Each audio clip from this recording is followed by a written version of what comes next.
Bonjour tout le monde. Alors je vais me baser encore sur l'évangile de Jean. Il y en a qui commencent à avoir marre un peu de ça.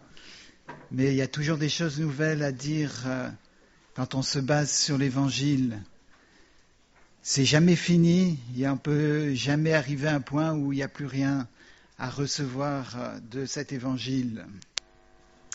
Parce que l'évangile, comme je dis souvent, je rappelle souvent, c'est l'apôtre Paul qui l'a dit, c'est la puissance de Dieu pour le salut de quiconque croit. L'évangile, ça n'est pas seulement une histoire, c'est pas seulement un récit ou une série de récits, c'est la puissance de Dieu. Et on n'est pas sauvé parce qu'on a entendu un message ou parce qu'on a entendu la lecture de l'évangile ou le message de l'évangile. On est sauvé parce que l'évangile lui-même se révèle à nous et agit dans nos vies. C'est ça qui sauve. C'est ça qui fait que quelqu'un peut dire « Je sais que j'étais perdu et que maintenant je suis sauvé ». Au travers du monde, aujourd'hui et tous les jours, il y a des hommes et des femmes qui sont touchés par l'évangile, par la puissance de Dieu. C'est extraordinaire de voir l'effet radical. C'est-à-dire que ces personnes-là rentrent dans un endroit où ils entendent l'évangile d'une manière spirituelle. Et l'évangile fait une œuvre dans leur vie et ressortent de cet endroit transformés. Combien de gens étaient liés par la toxicomanie, par l'alcoolisme, par des passions et ont instantanément trouvé la délivrance. Ce n'est pas une question de long terme, ce n'est pas une question de suivi de ces personnes pour que finalement ils comprennent l'importance de Dieu. C'est une révélation instantanée, profonde, qui transforme la vie. Et c'est ça dont on a besoin. On a trop souvent tendance à penser qu'on doit manipuler les gens, les amener à croire en Dieu comme nous, de croire au message de la Bible, qu'on doit les façonner, qu'on doit les diriger, les conduire. Mais ce dont on a besoin, ce n'est pas de la manipulation, c'est de la révélation du Saint-Esprit. Est-ce que vous croyez ce matin que le Saint-Esprit peut se révéler à vous et vous changer radicalement? Si ce n'est pas le cas dans nos vies, eh bien nous sommes perdus. Nous pouvons dire verbalement « je suis sauvé ». Mais ce n'est pas vrai. Le vrai salut, c'est quand on peut dire « je sais qu'un jour, Jésus a changé ma vie. Je sais qu'un jour, il s'est passé quelque chose que je ne peux pas comprendre entièrement, que je ne peux pas décrire entièrement, mais je sais dans quel état j'étais. Et je sais que ce jour-là, il m'a changé. Et je me suis couché dans un état totalement différent de celui que je connaissais avant. La puissance de Dieu. La puissance de Dieu est à l'œuvre si on la laisse se manifester. Le problème, c'est qu'on met des choses entre la parole, l'évangile, la puissance de Dieu et nous. On met des choses entre. Ça s'appelle interprétation. C'est l'origine, l'étymologie du mot interpréter. On interprète la parole. On est en train de mettre des choses entre cette parole et nous, notre culture, nos croyances, notre religion, notre intelligence, nos problèmes. Et cette parole qui est puissante et efficace, comme nous dit Hébreux 4, cette parole qui peut transformer nos vies ne le fait pas, parce qu'entre cette parole et nous, il y a l'interprétation, il y a les choses que l'on place entre.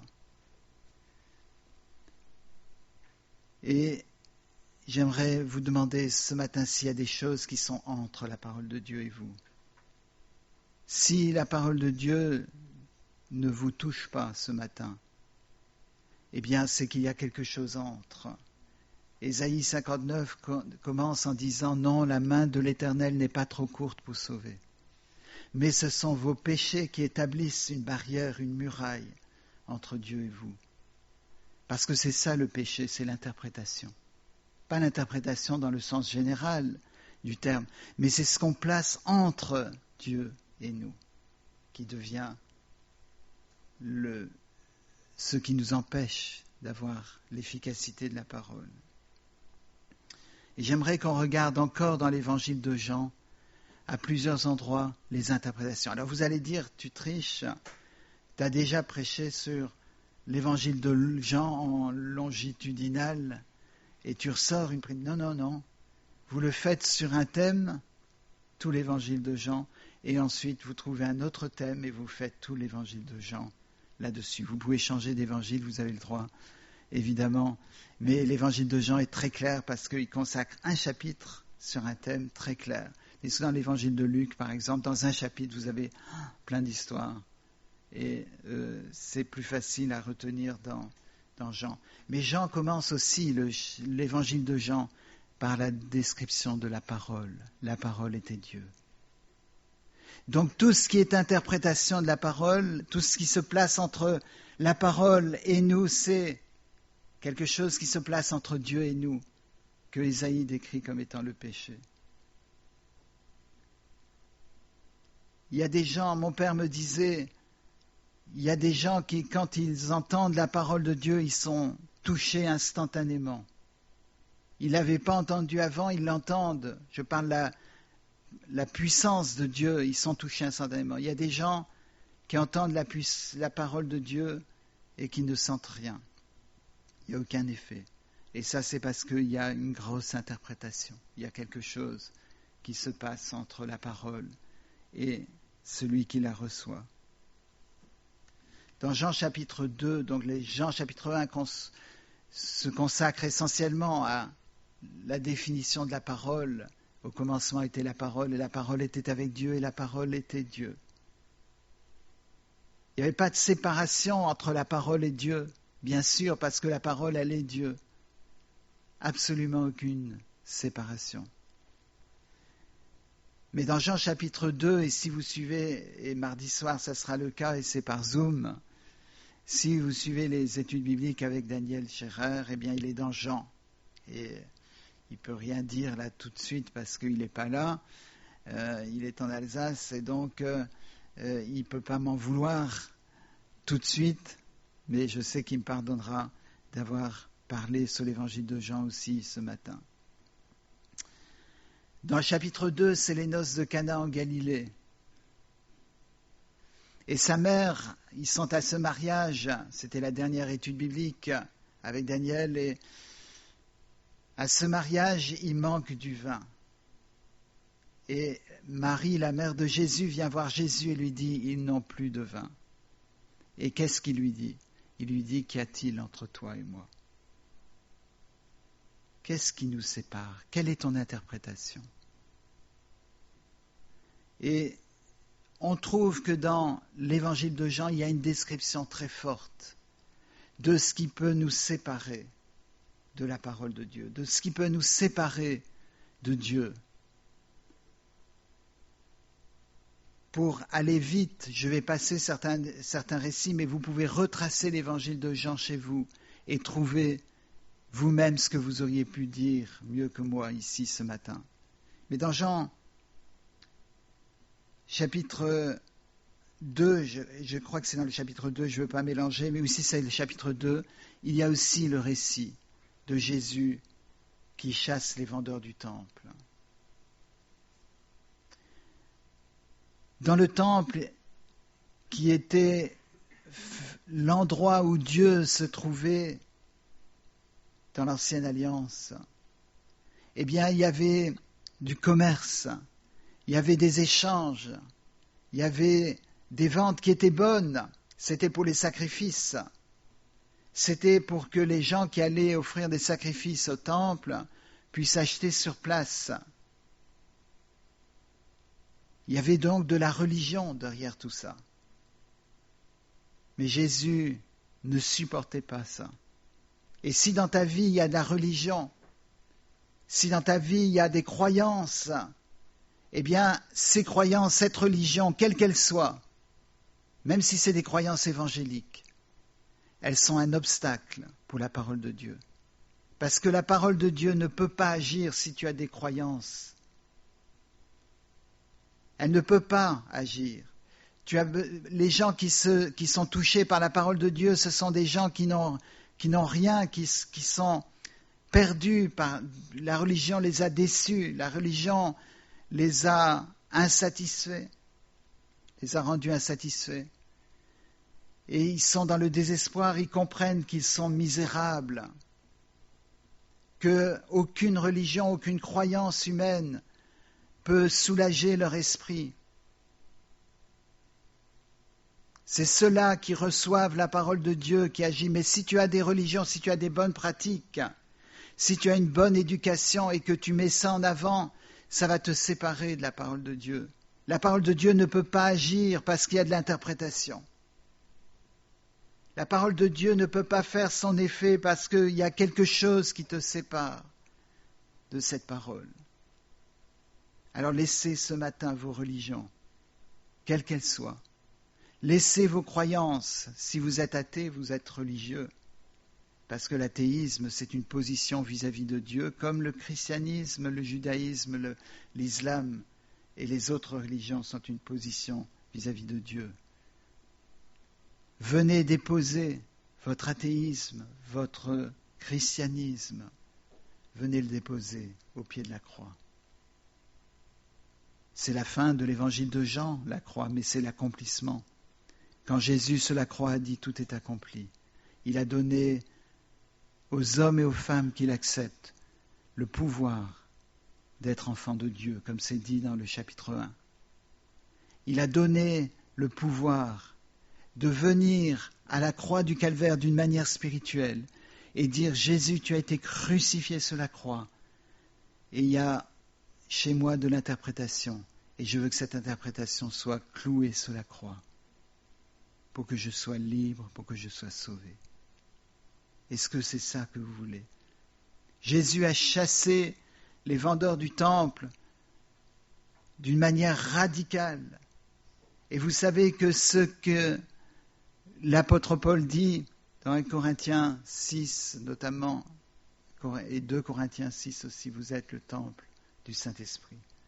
Dans vos vies, il y a des choses qui vous séparent des croyances, des pratiques qui vous séparent de Dieu. Et si cette question n'est pas réglée, il y a un mur entre Dieu et vous, il y a une interprétation. Vous avez besoin, j'ai besoin d'être sauvé de ça ce matin. Il n'y a aucune espérance, il n'y a aucun espoir de salut si nous avons des choses qui nous séparent de Dieu. De manière extraordinaire, Jésus a chassé les vendeurs du temple, mais il était le temple d'une manière spirituelle, puisqu'il a dit que détruisez ce temple et je le reconstruirai en 3 jours. Et il parlait du temple de son corps. Dans Jean chapitre 3, vous avez l'entretien avec Nicodème et vous savez que Nicodème avait le raisonnement, l'interprétation qui l'empêchait de recevoir la parole de Dieu directement. Jésus-Christ lui a dit qu'il faut qu'un homme naisse de nouveau.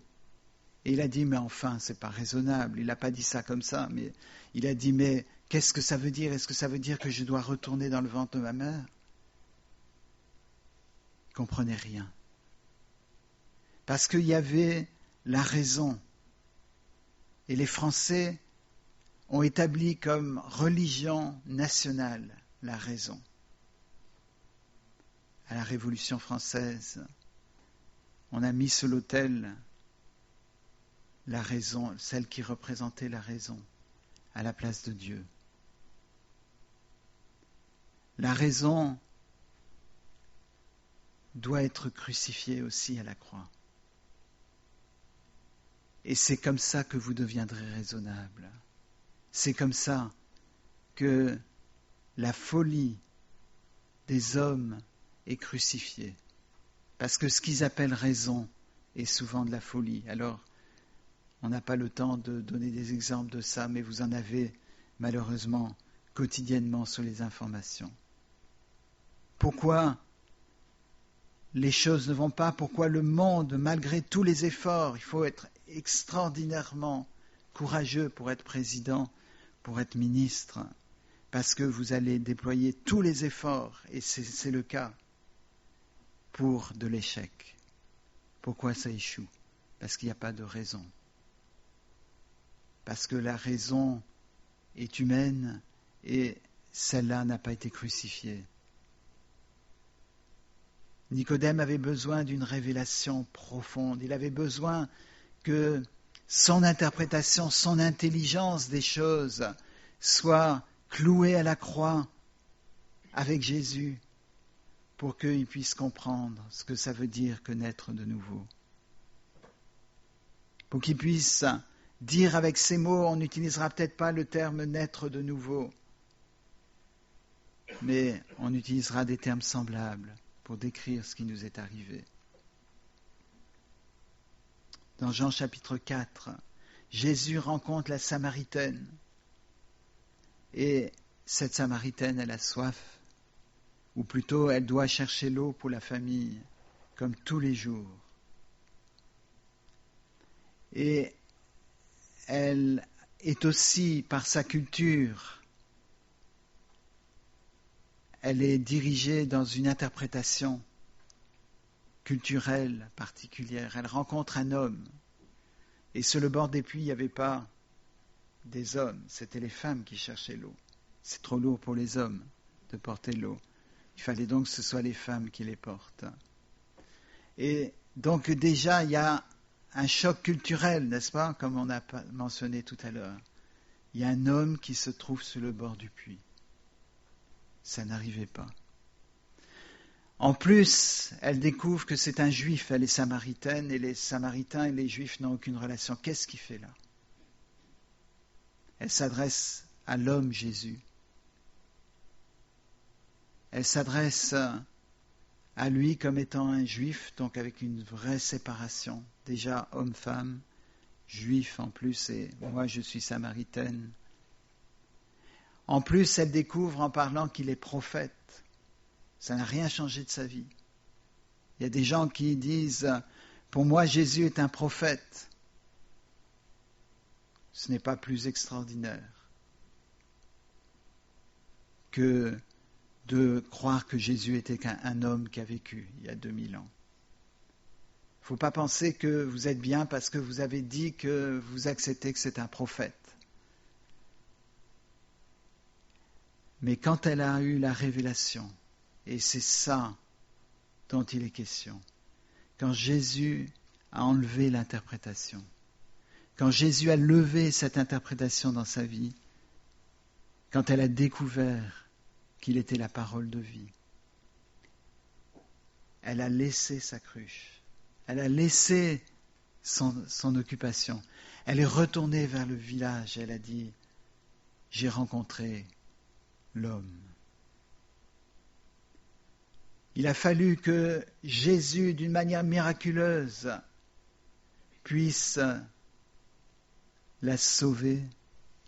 Et le salut chez elle, c'était la destruction de son interprétation. Et c'est là où il y a la rencontre véritable avec le Christ. C'est pas est-ce que vous croyez au Christ, est-ce qu'après avoir réfléchi, vous adhérez plutôt à l'enseignement qui est donné dans une église ou une autre? Est-ce que c'est parce que vous pensez que oui, c'est mieux, comme le pari de Blaise Pascal, c'est mieux, il démontre que c'est mieux de croire que de ne pas croire. Mais Blaise Pascal lui-même, après avoir fait cette démonstration-là, qui était le seul recours qu'il avait à l'époque, c'était la raison philosophique. il a fait cette rencontre personnelle avec Jésus-Christ qu'il décrit en une page qui a bouleversé sa vie. Et je suis sûr qu'après cette rencontre avec Jésus-Christ, il n'enseignait plus que c'était mieux de croire que de ne pas croire avec le pari de Pascal. Il a enseigné que Jésus se révélait, était son Seigneur. Ça vaut le coup, cherchez sur Internet, si vous voulez, le récit de la révélation qu'a reçu Blaise Pascal. Et vous allez retrouver l'Évangile derrière tout ça. Jésus a sauvé cette Samaritaine. Elle était libre. Elle était libre. Il ne lui a pas dit, on va se voir pendant plusieurs semaines, plusieurs mois, on va faire un suivi, je vais démonter ce que tu as cru, ce que ton éducation, mais c'est progressif. On dit que si on fait payer cher, je fais référence à certains professionnels, on fait payer cher des entretiens comme ça, on augmente les chances d'amélioration de l'état de la personne. Parce que comme elle paye cher, elle doit se convaincre à elle-même qu'elle va mieux. Seigneur Jésus a proposé gratuitement, non pas une thérapie, mais le salut. Et ça s'appelle le salut. La femme était libre. Est-ce que aujourd'hui vous pouvez laisser les cruches de votre vie, les activités, les soucis, les préoccupations, et courir, dire ce matin j'ai été délivré, parce que le Saint-Esprit a fait cette œuvre dans ma vie, qui a détruit l'interprétation. Ce qui me séparait de Christ, je l'ai rencontré, parce qu'il m'a dit ce que j'ai fait. Elle avait caché des choses. Elle n'allait certainement pas dire à un homme, un juif, un prophète, elle n'allait certainement pas lui dire qu'elle avait eu plusieurs mariages qui ont échoué. Il n'y avait aucune raison de lui dire, mais le Seigneur lui a dit. Et touche-le, la question dans votre vie, pour laquelle vous avez mis des barrières culturelles, des choses qui sont cachées, des choses que vous avez qui vous séparent de Christ. Il veut le toucher ce matin par sa parole. Il n'a rien dit d'extraordinaire, il n'a pas prêché. Il ne s'est pas levé, il a dit assieds-toi, je vais te prêcher l'évangile. Il a juste agi dans son amour. C'est la même chose pour toi ce matin. Est-ce que tu es prêt? Est-ce que tu es prête à ce qu'il agisse, à ce qu'il te rencontre et à ce que tes interprétations tombent? Dans Jean chapitre 5, il se trouve en présence d'un paralytique. Et j'ai une sympathie profonde pour ce paralytique parce que c'est un loser. Vous savez ce que sont les losers? Ce sont ceux qui perdent dans la vie, qui n'ont pas de chance, ceux qui ont raté. Et on est dans une société élitiste, une société qui pousse vers la réussite et qui méprise ceux qui échouent. Jésus-Christ est venu pour chercher et sauver ceux qui étaient perdus. Il est venu chercher et sauver ceux qui étaient losers. Si vous êtes un winner, si vous êtes un gagnant, si vous réussissez ce que vous faites, eh bien, j'ai le regret de vous dire que Jésus-Christ n'est pas venu pour vous. Et vous n'aurez rien de tout de lui, parce que vous êtes gagnant. Ceux qui sont sauvés, ceux qui sont touchés par la grâce de Dieu, ce sont des perdants. Ce sont ceux qui disent à Dieu, j'ai perdu mon âme, j'ai perdu ce que tu m'as donné, je l'ai perdu. Et j'ai honte. Et cet homme, il avait quelque chose qui le séparait de la foi, qui permettrait de le sauver. C'est que à chaque fois que l'eau s'agitait dans la piscine de Bethsaïda, il y avait quelqu'un qui allait avant lui. Il y avait quelqu'un entre. Il y avait quelqu'un qui prenait sa place.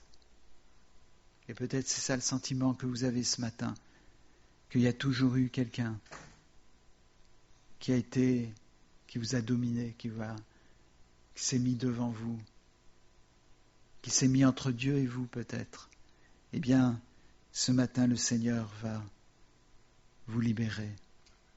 Vous remarquez quand il a été guéri que les pharisiens sont venus avec leur interprétation. Nous voulons comprendre, nous voulons avoir une interprétation très claire de ce qui s'est passé. C'est pour ça que les pharisiens de ce genre recevaient aucune bénédiction du Seigneur. Ne croyez pas que Jésus est venu pour les religieux. Ne croyez pas qu'il vous apprécie parce que vous lisez la Bible, parce que vous priez, ou parce que pour le Seigneur vous avez fait des sacrifices. Ne croyez pas que ce matin vous avez un avantage parce que c'était dur de se lever ce matin et de venir ici. Si c'est ça les sacrifices que vous avez pour vous justifier devant Dieu, vous n'aurez aucune justification. Le seul sacrifice qui constitue une justification pour Dieu, c'est celui de Jésus-Christ sur la croix. Et est-ce que l'œuvre de Jésus-Christ sur la croix, c'est devenu réalité dans ta vie? Est-ce que tu peux dire « je suis sauvé » ? Je ne pouvais pas le dire pendant des années. Je souffrais quand je voyais que quelqu'un pouvait le déclarer en toute liberté, en toute joie, « je suis sauvé ». Et moi, je ne pouvais pas. On va voir d'autres personnes là qui pouvaient le dire dans l'évangile de Jean, où l'interprétation est tombée, où il n'y avait pas d'interprétation parce qu'ils étaient en communion avec Christ. À la Samaritaine, il lui a dit que celui qui boirait de l'eau qu'il donnerait n'aurait plus jamais soif. Et il était cette eau vive. Dans Jean chapitre 7, chapitre 8, à Jérusalem, Jésus s'est écrié « Si quelqu'un a soif, qu'il vienne à moi et qu'il boive ». Ce matin, est-ce que tu as soif de rencontrer Jésus-Christ ? Est-ce que tu as le désir de le rencontrer, de le connaître ? Ta vie sera transformée. Si tu le veux, eh bien tu le peux. Il peut se révéler à toi. Dans Jean chapitre 6, il y a la multiplication des pains. Là aussi, il y a eu de l'interprétation. Mais Jésus, je vais passer sur ce passage pour passer sur d'autres récits de Jean qui sont plus importants. Mais dans ce récit, Jésus a dit, c'est pas seulement qu'il a donné le pain. Il a dit, je suis le pain de vie.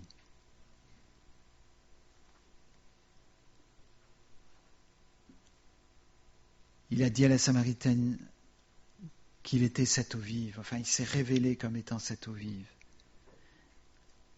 C'est pour vous aujourd'hui ce message. C'est pour vous que Jésus dit « Je suis le pain de vie ». C'est pour vous qu'il dit « Je suis cette eau vive » qui coulera de votre sein pour que vous puissiez apporter aux autres l'Évangile parce que vous serez l'Évangile. Vous serez les enfants de Dieu et dans Jean chapitre 1, il a donné le pouvoir de devenir enfants de Dieu, lesquels sont nés non de la chair ni du sang, mais de la volonté de Dieu. Et ça veut dire que pour les autres, vous êtes l'Évangile. Vous n'avez pas besoin de donner un évangile à quelqu'un et de dire « lis-le » et on va en reparler dans un mois. Parce que la personne la lira. C'est bien de lui donner. C'est important. Mais elle lira non pas parce que vous lui avez dit de lire, mais parce que elle a vu chez vous l'Évangile dans votre vie de tous les jours. Et elle veut cela. Ou elle veut comprendre. Pourquoi ? Pourquoi vous êtes différent du monde ? Pourquoi vous êtes différent dans vos réactions, dans vos pensées, dans vos décisions ? Pourquoi vous êtes transformé ? et pourquoi elle, cette personne, ne l'est pas. Dans le chapitre 8, vous avez cette femme accusée d'adultère. Entre elle et la paix de Dieu, il y avait les accusations. Combien de gens ici sont sous l'accusation? Ils peuvent nommer certaines des accusations et d'autres, ils ne peuvent pas les nommer. Ils se sentent coupables. Ils ne peuvent pas le dire pourquoi, mais ils se sentent coupables.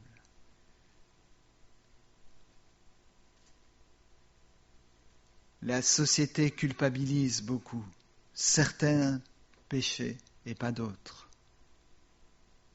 Pour d'autres péchés, on dit que c'est bien. Mais Jésus est venu pour sauver les pécheurs. Il est venu pour chercher et sauver ceux qui étaient perdus. Si tu te sens accusé pour des choses que tu as faites, le Seigneur te pardonne si tu te repens.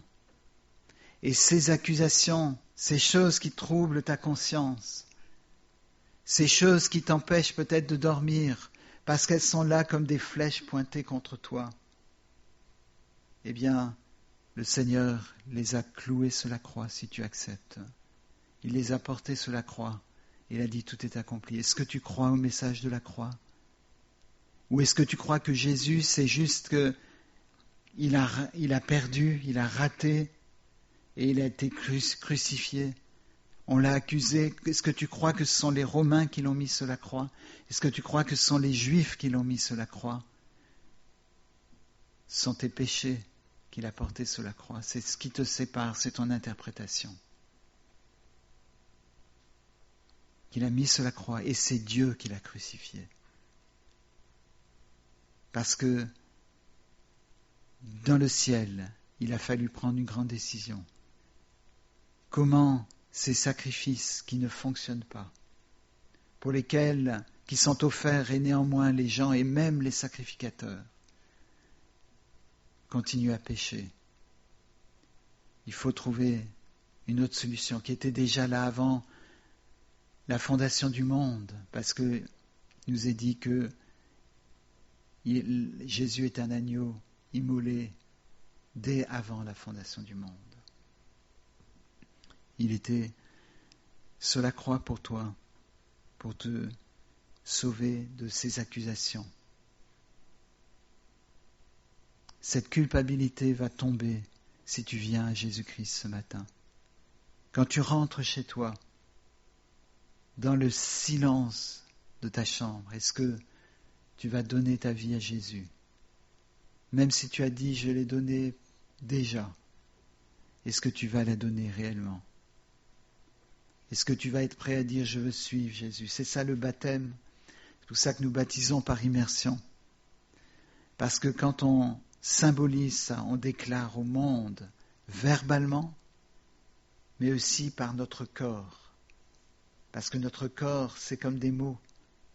Un mot n'a pas de puissance à moins qu'il soit insufflé d'un sens, une sémantique, ou d'une puissance que Dieu lui donne pour transformer. Et ta vie entière, ton corps, lorsque on baptise, on le met complètement sous l'eau et on le relève comme la résurrection de Christ.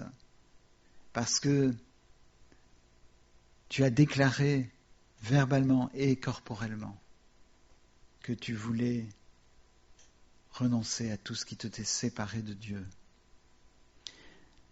Ces accusations, elles sont justes, elles sont vraies.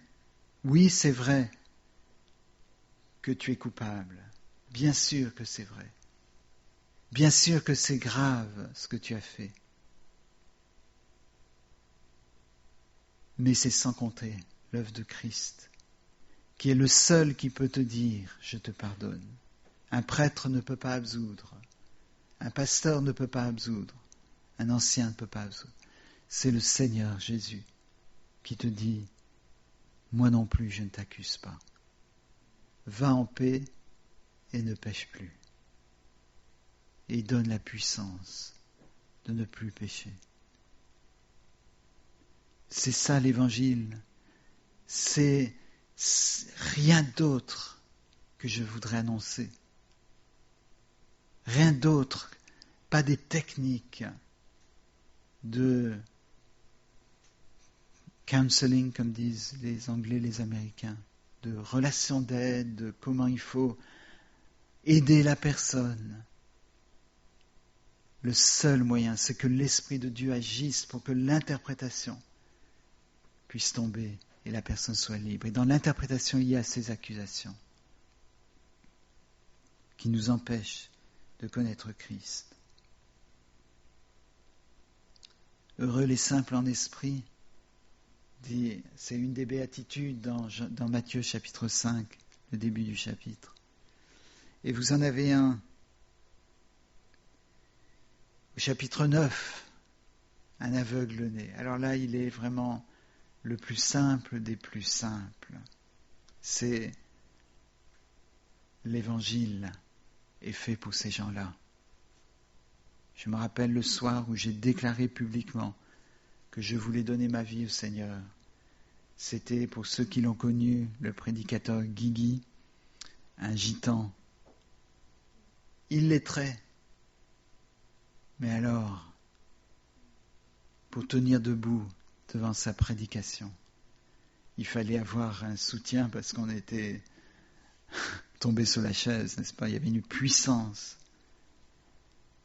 Cet homme, Dieu l'a choisi, l'a racheté, alors qu'il allait tuer une femme pour voler, pour cambrioler sa maison. Le Saint-Esprit l'a convaincu de péché. Il est tombé à genoux. Il s'est repenti avant de commettre l'acte. Et il a décidé de rentrer et de consacrer sa vie à Dieu. Combien d'hommes et de femmes ont été transformés comme ça? Et ici, dans le chapitre 9, vous avez un aveugle qui ne comprend rien à la vie. Il ne comprend rien parce qu'il n'a pas pu jouir, il n'a pas tous les moyens qu'on met en place maintenant pour les malvoyants. Mais le Seigneur l'a rencontré. Et peut-être tu te dis, je ne comprends rien de ce qui se passe ici. Peut-être tu te dis, je ne comprends rien de ma vie, je ne comprends rien, mais c'est bien. Ce qui est inquiétant, c'est si tu dis, je comprends. Mais si tu ne comprends pas, eh bien le Seigneur va venir vers toi. Et il veut te guérir de ton aveuglement. Et quand les pharisiens sont venus vers lui après pour avoir une interprétation, il leur a dit, mais je ne sais pas, mais ce que je sais, c'est que j'étais aveugle et maintenant je vois. J'ai pas d'interprétation. Ben, c'est pour ça que le Seigneur a pu le rencontrer. Je n'ai pas d'interprétation, mais on est là avec nos bagages d'interprétation. Il y a des églises où on explique aux gens que s'ils ne croient pas à leur interprétation du retour de Christ, alors ils sont dans l'erreur.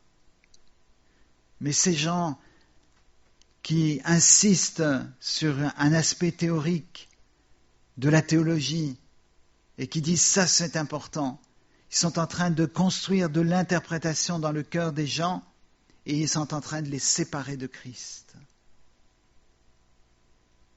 Que votre doctrine évangélique soit correcte ou pas, c'est de l'interprétation, c'est ce qui vous sépare de Dieu. Si vous avez la doctrine correcte, eh bien je vous dis bravo, parce que moi je ne l'ai pas. Mais j'espère avoir Christ. Et le seul que je veux avoir, c'est Christ. Je ne veux pas qu'il y ait d'interprétation. Il a guéri cet aveugle-né. Il a dit aux pharisiens, vous êtes aveugles. Alors ça, leur interprétation dit, non, on n'est pas aveugle, on voit très très bien. Et c'est parce que vous voyez que vous êtes aveugle. Il y a dans les paroles de Jésus quelque chose que que l'aveugle n'aurait dit, je comprends rien alors. Je comprends plus parce qu'ils voient, ils sont aveugles, et moi parce que je voyais pas, j'étais pas aveugle. C'est trop dur, mais il s'en fichait de ça. S'il a entendu, la joie, c'était de dire maintenant je vois, n'est-ce pas? La même joie qui était chez la Samaritaine. Chapitre 10, le bon berger, qui donne sa vie pour ses brebis, il aime ses brebis, il aime parce qu'il est le bon berger. Mais comme il a donné le vin aux noces de Cana, il était lui-même la vigne. Comme il est le bon berger, il est devenu l'agneau qui a été immolé, qui a été crucifié. Il n'y avait pas de séparation entre le message de Christ et ce qu'il était. Il y a cette communion qui est décrite dans Jean 17, où il prie à son Père et il dit qu'il soit un comme nous sommes un, qu'il soit en nous et qu'on soit en eux, qu'il n'y ait pas de séparation, qu'il n'y ait pas d'interprétation.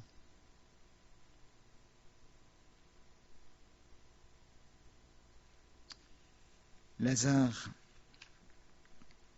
dans le chapitre 11, lorsqu'il est mort et que Jésus le ressuscite, il y avait la mort qui le séparait. Et c'est peut-être ton sentiment ce matin. J'ai la mort à l'intérieur. Je suis mort. La puissance de Dieu, c'est la puissance de la résurrection. Ce matin, tu peux tomber à genoux chez toi et dire, Seigneur, donne-moi la vie. Enlève cette mort qui me sépare de toi. Tu me demandes de vivre une vie pure, je ne le peux, parce que je suis mort à l'intérieur. Tu me demandes de ne pas faire ceci, mais je ne peux pas ne pas faire ça. C'est ça que Dieu veut entendre. Au lieu de dire, oui, oui, Seigneur, t'inquiète pas, je vais changer, il y a ce problème actuellement, mais ça ira mieux après. Déclare que tu es mort pour qu'il puisse te donner la vie, la résurrection.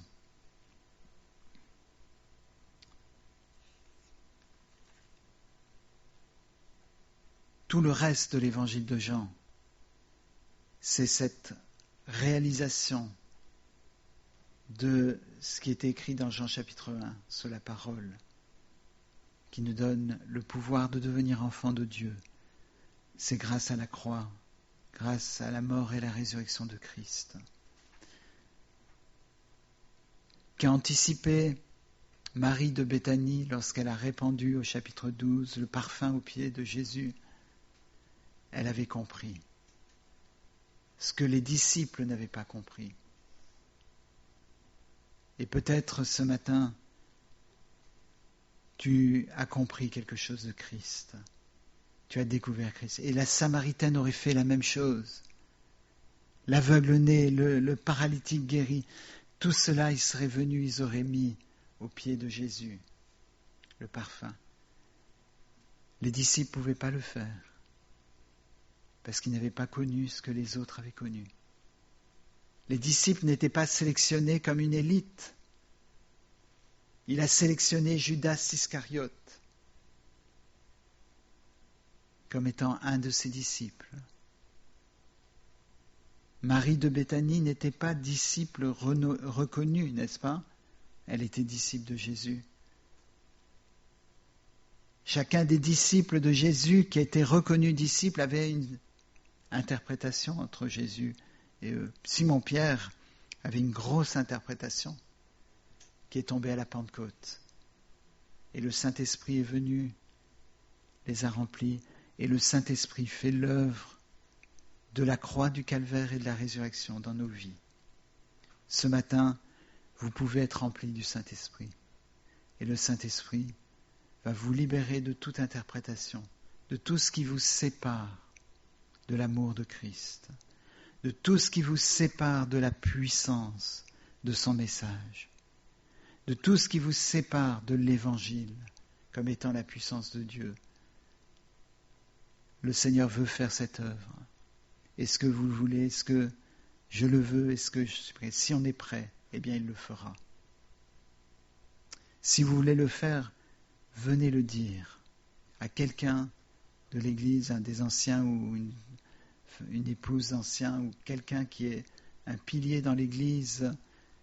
Quand je dis pilier, c'est quelqu'un qui est solide en Christ. Vous allez lui dire, je veux connaître ça. Je veux connaître le Saint-Esprit. On priera pour vous. Mais faites-le comme une démarche personnelle. Je veux le faire. Je veux déclarer aussi que je le veux par le baptême. Ça sera l'occasion de le dire autour de moi et d'officialiser. On va juste fermer les yeux pendant un moment et se donner à Christ ou se redonner à Christ.